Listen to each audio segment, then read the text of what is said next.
Ayurvedic doctors हों, practitioner हों, health experts हों, चाहे डाइटिशियन हों, सभी को ही अगर अपने पेशेंट्स को अच्छे से ट्रीट करना है, उनकी डेप्थ तक जाके उनको आराम पहुँचे और इस तरह की कोई काम करना है, रिसर्च करनी है डाइट पे, तो उनको अपने पेशेंट्स की डाइट पे ख़ास ध्यान रखना पड़ेगा कि वो क्या खा रहे हैं, क्या कर रहे हैं। कई बार हमारे पास इतना समय नहीं होता कि हम उनसे पूछ सकें एक एक बात डिटेल में। इसीलिए हमने एक ऐसा ढांचा, एक ऐसी स्लिप तैयार करी है कि जो बताएगी हमें कि क्या क्या चीज़ जो है वो पेशेंट ने पिछले 3 दिन में खाई, यानी कि उसने कल जो बीत गया उसमें क्या लिया, उसमें क्या लिया, उससे पहले और उससे पहले वो क्या लेता रहा है। हालांकि इतने जानने से सब कुछ जानना तो नहीं जा सकता, लेकिन कहा जाता है ना कि यदि आपने पूरे पतीले में चेक करना है कि दाल पक गई है, चावल पक गया है या कच्चा है, तो एक दाना उठा के देख लो। बस ये भी ठीक वैसा ही है कि हम एक पेशेंट की पिछले 3 दिन का डाइट का एनालिसिस करते हैं, हमें 90% समझ में आ जाता है पेशेंट की प्रॉब्लम ठीक क्यों नहीं हो रही, क्या गड़बड़ियाँ वो कर रहा है। इससे वो हमारे पास जब 4-5 विज़िट करता है, या हमारे जो भविष्य में आप लोग भी अगर इसको आजमाएंगे, अपने क्लिनिक्स में शुरू करेंगे, तो जब पेशेंट आपके साथ विज़िट करेगा रेगुलर, तो आप एक तो आपकी नॉलेज बड़ी गेन होगी, एक पेशेंट को सीखने को मिलेगा आपसे कि भाई मैंने खाना क्या है। फिर वो आपसे दिली आपकी रिस्पेक्ट करने लगेगा कि मुझे बेशक इन्होंने रटे रटाए डाइट प्लान्स या कोई छपे हुए पर्चे तो नहीं दिए, या दिए भी हैं, लेकिन उसके बावजूद मेरे ऊपर ये मॉनिटरिंग करते हैं कि मैं क्या खाता हूँ। इसमें हम इनका टाइम जानते हैं इनसे कि वो क्या कितने बजे खा रहे हैं। एक तो हमें इनकी हैबिट का पता चलता है, फिर उसी से हम अंदाज़ा लगाते हैं कि प्रॉब्लम का रूट कहाँ होगा। अब देखिए यहाँ में मैंने उसको बोला कि जनरल लिख दो क्या है, तो उसने सांस की तकलीफ़ लिखी है, बलगम लिखी है और बलगम आना वगैरह लिखा है, यानी अस्थमा का पेशेंट है। तो मैं अगर आपको बताऊं तो इस पेशेंट ने सुबह दाल वाली पराठी खाई है और साथ में चाय 1 कप ली है। मैंने इसको बोला कि आप पराठियाँ क्यों खाते हो, मैंने इसको सर्कल कर दिया। फिर मैंने देखा फिर पराठी है, अगले दिन पराठी शुरू की है, फिर मूली वाली पराठी है। ये मूली वैसे ही मना होती है सांस की प्रॉब्लम में, लेकिन बलगम में, लेकिन ऊपर से पराठी खा रही है। फिर मटर की सब्ज़ी, मैंने कहा मटर वात कारक होते हैं, सांस चढ़ेगा इससे। कहते आपने तो बोला था खा लो। मैंने कहा था महीने में 1 आध बार 2 बार, जैसे बाकी सब्जियों की बारी आ रही है एक बार इसकी आ जाए। आप तो दिन में 2 बार कर रही हो। नहीं, मैंने 1 ही बार बनाए थे, बातें छोटी छोटी हैं, बनाए थे, डबल खा लिए, एक तो बासी खा लिए, बाई करेगा कि सांस चढ़ेगा। सांस आपको चढ़ रहा है ऑलरेडी, आप दवाई ले रहे हो, आप कह रहे फ़र्क नहीं पड़ रहा। फिर मैंने देखना होता है कि इसमें वो क्या वो सही चीज़ सही समय पे ले रहा है या फिर कुछ गलतियां कर रहा है, समय पे लेता है। कई लोग बे टाइम खाते हैं चीज़ें, उसकी उदाहरण पेश करता हूँ मैं। ये देखो यहाँ पे पेशेंट को नेज़ल पॉलिप है, यानी नाक में मांस बढ़ा हुआ है, ऊपर से वो छाछ पी रहा है रात को। छाछ भी कौन सी, आप हैरान हो जाएंगे, दूध लेके उसमें पानी डाल के कच्ची लस्सी जिसको हम बोलते हैं वो पी रहा है। अब जो पेशेंट रात को इस तरह की कच्ची लस्सी पिएगा उसको कितना कफ बढ़ सकता है, आप अंदाज़ा लगाइए। तो उसका हाल ये देख लीजिए। पुरानी तकलीफ़ें भी ऐसे ही बनती हैं, आदतें गलत होती हैं। और आप बोलोगे, वो अगर मैं पेशेंट को पूछता हूँ तो वो कहते हैं कि मैं तो बहुत परहेज करती हूँ, आपने सारी चीज़ें जो बंद करा दी मेरी। मैंने कहा क्या बंद कराया मैंने आपका? कहते हैं आपने मेरे अंगूर बंद करा दिए, आम बंद करा दिए, मेरी चॉकलेट बंद करा दी। अब आप ही बताइए कि ये जो सीज़न चल रहा है हमारे भारत का, ये अक्टूबर का सीज़न है, अब इसमें आम कहाँ से आ गया, अब इसमें अंगूर कहाँ से आ गए? लेकिन वो कह रही मैं इम्पॉर्टेड ख़रीद के खाती हूँ, मुझे बहुत स्वाद लगते हैं, मुझे शरबत भी ज़रूरी चाहिए, मैं उसके बिना मर जाती हूँ। ऐसी ऐसी आदतें हैं पेशेंट्स की डाइट में, यानी पीछे से सारा ढांचा बिगड़ा हुआ है। तो फिर इसका मतलब आपको ऑपरेशन में ही जाना पड़ेगा।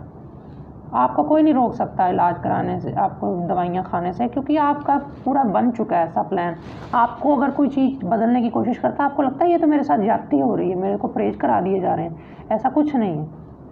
हम समय पे चीज़ लीजिए, बढ़िया चीज़ें खाइए, हम क्यों आपको रोकेंगे? आप ही बता दो फिर क्या खाना है, हम लिख के भी देते हैं उनको कि ये ऐसे ऐसे सुबह दोपहर शाम ये खाओ। फिर उसके बाद कई लोग कर पाते हैं, कई लोग नहीं कर पाते हैं। ऐसे एक उदाहरण आई मेरे को, जी वज़न घट जाना, वज़न घट गया मेरा, अच्छा हाई बीपी रहता है, लेफ़्ट किडनी की साइड में शायद पेन है, तब वज़न घट रहा है। देखो सुबह उठ के क्या ले रही हैं, बिस्किट। हाँ, सुबह एनर्जी होती पेट में, आप उसको अच्छी डाइट दो, न्यूट्रिशन दो, रिच मतलब फूड लो जो कि सुबह मॉर्निंग खाने के लिए बनी है। आप वहाँ पे बिस्किट ले रही हैं। मैंने कहा चलो खाना ही दिल्ली कराया है खाने का, तो फुल मखाने खाओ।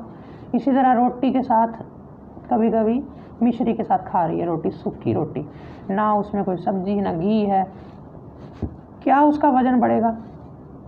और ये डाइट से हमें पता चलता है वो क्या सही कर रहा है, क्या गलत कर रहा है। ज़रूरी नहीं कि ये चीज़ गलत थी, मैं आपको दिखा रहा हूँ। कई पेशेंट्स की चीज़ें अच्छी भी होती हैं, यानी कि हमें पता चलता है कि उसने फ्रूट्स खाए हैं, वो क्या खा रहा है। कई बार हम बोलते हैं कि तुमने ये चीज़ खाई है, तुम्हें अलाउ है, तुम खा सकते हो, लेकिन ये रात को नहीं खाना पनीर, रात को पराठियाँ नहीं खाओ। फिर अगर रात को पराठियाँ खाओगे फिर आप बोलोगे कि मेरे को वायु बन गई, वायु से फिर जोड़ों में दर्द आएगा। ये आप देख रहे हैं ना आदतें, ये आपकी प्रॉब्लम है जोड़ों का दर्द, ये आपकी आदत है, इसका ही ये वो रिज़ल्ट है जो आपके बाहर रिफ्लेक्ट करता है, बॉडी से बाहर रिफ्लेक्ट करती हैं आपके इश्यूज़, आपकी प्रॉब्लम्स, आपकी, तो वो आपकी डाइट का ही रिफ्लेक्शन होता है, अदरवाइज़ और कुछ नहीं है वो।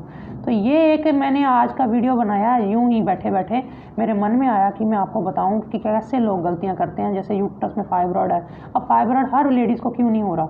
ये उन्हीं को होता है जिनकी हैबिट्स में कुछ गड़बड़ होगी। यहाँ भी दही, यहाँ भी दही, चलो रोज़ एक टाइम ले लिया, दही बहुत है, सुबह भी दही, दोपहर भी दही, सुबह भी दही, दोपहर भी दही, सुबह फिर यहाँ पे दलिया आ गया, पनीर खाई जा रही है। हैवी डाइट को मैंने कहा थोड़े देर समय के लिए बंद करो, पर दही है बुरा नहीं है, दही कफकारी है, कफकारी है तो फिर फाइब्रॉइड बढ़ाने के चांसेस होते हैं कि कई बार वो बढ़ा सकता है फाइब्रॉइड का साइज़, तो क्यों अभी आप ले रहे हो? इसी तरह आप छाछ ले लो, पतली पतली 2 चम्मच दही की बना के, या यूं ही जो पतली छाछ होती है। तो आप ये चीज़ें अपने भी हॉस्पिटल्स में आप अगर कर सकें तो अच्छी बात है। इसमें पूरा का पूरा आपको मैंने पर्चा दिखा दिया है, नाश्ता, ब्रेक, मिड डे मील, रात का खाना, इसमें बीच में भी कुछ खाया हो तो हम उनको बोलते हैं इसके ऊपर ही लिख दो। तो यहाँ हमें प्रॉब्लम, वो कई बार पेशेंट भूल जाता है कि मुझे क्या प्रॉब्लम बतानी, क्या डिस्कशन करनी है, तो मैंने बाहर बोला हुआ है कि इनको लोगों को बताओ कि ये चीज़ें करें, और यही मैं आदत डाल रहा हूँ। मेरे साथ जितने भी लोग जुड़े थे, डॉक्टर यहाँ भी आप भविष्य में जुड़ेंगे, जो कुछ भी, मैं उनको एक ही आदत डालता हूँ कि ये चीज़ को आप ज़रूर अहमियत दें। जब भी पेशेंट आपको आके 3 दिन की डाइट का बताता है, एक तो उससे उसकी ब्रेन एक्सरसाइज होती है, वो याद करता है, एक वो हेल्थ कॉन्शियस होता है, लिख के उसको भी समझ आती है कि मैं क्या खा रहा हूँ। एक मैं कभी कभी मेरे को जब नाराज़गी होती है, हालांकि नाराज़गी कोई है नहीं किसी से, लेकिन जब होती है तो मैं उसको बोल देता हूँ जताने के लिए कि 100 में से 0 नंबर दिया तुम्हें, क्या डाइट ले रहे हो आप, अपना नुकसान कर रहे हो, मैंने लिख के भी दी हुई फिर भी यही कर रहे हो। तो वो फिर समझ आते हैं कई कि हाँ भाई हमें डांटा गया है, हमें इस डाइट का ही तो समझाने के लिए बुलाया, और क्या है, और दवाइयाँ तो सारी दुनिया खा रही है। तो ये चीज़ उनको समझ में आती है। कुछ को मैं जनरली भी बता देता हूँ। तो आप इस तरह से अपने हॉस्पिटल्स में, अपने डाइट क्लिनिक्स में ज़रूर इस चीज़ को शामिल करें। उनसे अपनी जो मेडिसिन की प्रिस्क्रिप्शन देनी उससे पहले ये चेक करें, सो दैट कि आपको अंदाज़ा हो सके कि आपके पेशेंट क्या कर रहे हैं। ये था आज का वीडियो। आपको कैसा लगा मुझे ज़रूर बताइएगा, और आपको ऐसे ऐसे जो अटपटे से टेढ़े मेढ़े से वीडियो मेरे कैसे लगते हैं, क्योंकि मुझे कई बार शर्म आती है। आप भी क्या सोचेंगे कि क्या वीडियो बना रहे हैं, ये भी कोई बनाने की चीज़ है, कोई अच्छी चीज़ बताओ, ये तो जनरल ऐसे। लेकिन मेरे मन में कभी कभी आता है कि नहीं, मैं बताऊँ, मैं शेयर करूँ, शायद आपके भी काम कुछ चीज़ें ऐसी आ जाएँ। कई बार बातें बड़ी छोटी छोटी होती हैं, लेकिन उनके असर बड़े गहरे होते हैं। इससे मेरा तजुर्बा कई गुना बढ़ चुका है। मैं जब से ये चीज़ें ज़्यादा कर रहा हूँ, पहले भी करता था, ऐसा नहीं करते, लेकिन पहले हम मैनुअली पूछते थे। अब तो हमारे सामने आ जाता चिट्ठा कि ये सारा सवाल पूछने में 5 मिनट चाहिए। ये सवाल जब वो लिख के लाता बाहर से, हमें पढ़ने के लिए 15 सेकंड लगते हैं, 20 सेकंड लगते हैं, सारी नज़र पड़ जाती 3 दिन में। आप 3 दिन चाहो तो 3 दिन करा सकते हो। ज़्यादा पेशेंट कॉम्प्लिकेटेड है, बहुत ज़्यादा सीवियर प्रॉब्लम है, नहीं पकड़ में आ रहा, तो उससे 5 दिन का बनवा के कर सकते हो। ये बहुत ही कारगर मेरा खुद का ये एक्सपीरियंस है। आप भी इसको आजमाइएगा। अगर आप डॉक्टर भाई बहन जो भी इस वीडियो को देख रहे हैं और आप इस चीज़ से मेरी सहमत हैं, तो मुझे नीचे कमेंट्स में बताइएगा। अगर आपके पास इस तरह के अपने भी कोई तजुर्बे हैं तो बिल्कुल बताइएगा, बिना झिझक के, क्योंकि सीखना हर इंसान एक दूसरे से सीखता है। कोई सीखना सिखाना एक दूसरे से कोई बड़ा छोटा नहीं हो जाता। मैं भी आपसे सीखूंगा, आपसे अच्छी चीज़ लूँगा। आपने मुझे सुना उसके लिए धन्यवाद। नमस्कार।